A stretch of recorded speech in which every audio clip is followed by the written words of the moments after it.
সাগর লঙ্ঘিলা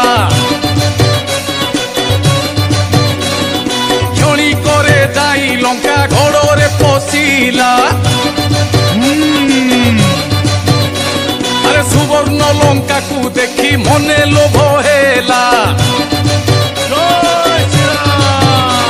আরে তহু অশোক বৃক্ষরে বিশ্রাম যে নেলা ততক্ষণে রাম নাম শুনিলা কর্ণরে আরে খুশি যেতে হনু মনে কহিলে নচরে আরে লঙ্কাপুরে রাম নাম কিয়ে সে